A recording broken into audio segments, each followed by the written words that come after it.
We're going to take a few minutes now to talk about declarations in the C programming language.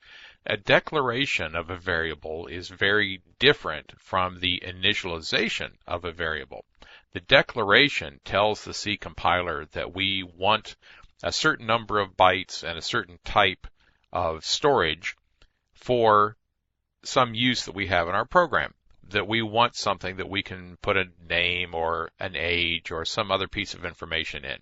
So we're going to declare variables in here.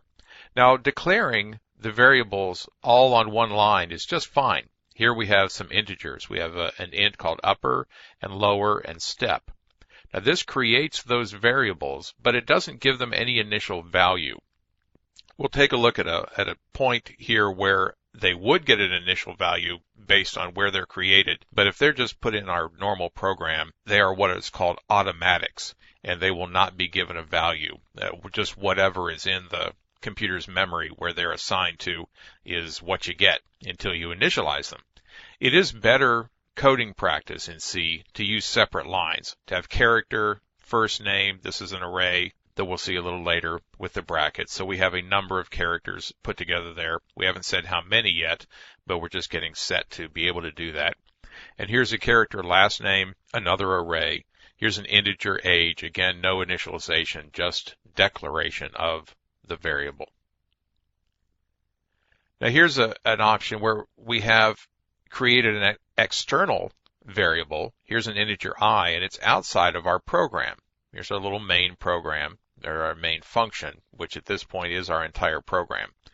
So this is an extern or an external variable, and it lives in a different place in the computer than this integer I does down here. This is an automatic, and it is declared and initialized at the same time.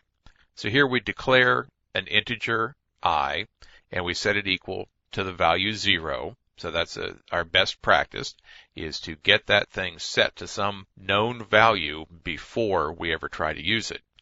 This integer I, because of the way C programming works, will be set to 0 as well, because externals are automatically initialized.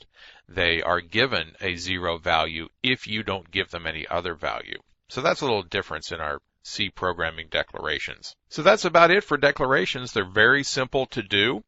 Very simple to create a number of variables. And again, you do want to do them on separate lines, because if you have to come back and maintain this program, you want to be able to just add an extra integer or another variable right at the end, rather than trying to figure out where to put the thing on a single line like we had in that earlier slide. Declarations, very simple, and now we'll be moving right along.